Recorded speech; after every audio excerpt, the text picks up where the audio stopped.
नमस्कार मित्रांनो, मी प्रीतम. सकाळपासून सोशल मीडियावर आणि काही वृत्तवाहिन्यावर महाराष्ट्र शासनाने शासकीय रुग्णालयातील सेवा, मोफत असलेल्या सेवा बंद केल्याच्या बातम्या सध्या प्रसारित होऊ लागल्या आहेत.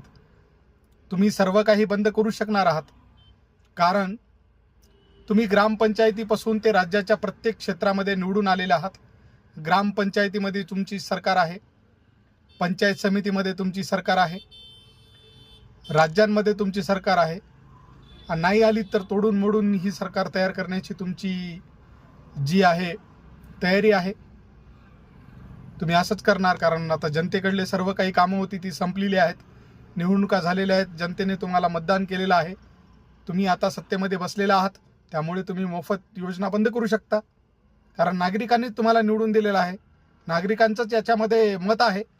नागरिकांनीच तुम्हाला पाठिंबा दिलेला आहे अशा सगळ्या गोष्टी करण्यासाठी, आणि तुम्ही कराव्यात, जेणेकरून लोकांनाही कळलं पाहिजे की आपण निवडून दिलेली सरकार काय कामं करत आहे. या संदर्भात जर जनतेने जर उठाव केला नाही तर भविष्यामध्ये याचे दुष्परिणाम नक्की आपल्याला भोगावे लागतील. मित्रांनो, शांततेत बसू नका. चुकीच्या गोष्टीला चूक म्हणण्याची ताकद जवळ ठेवा.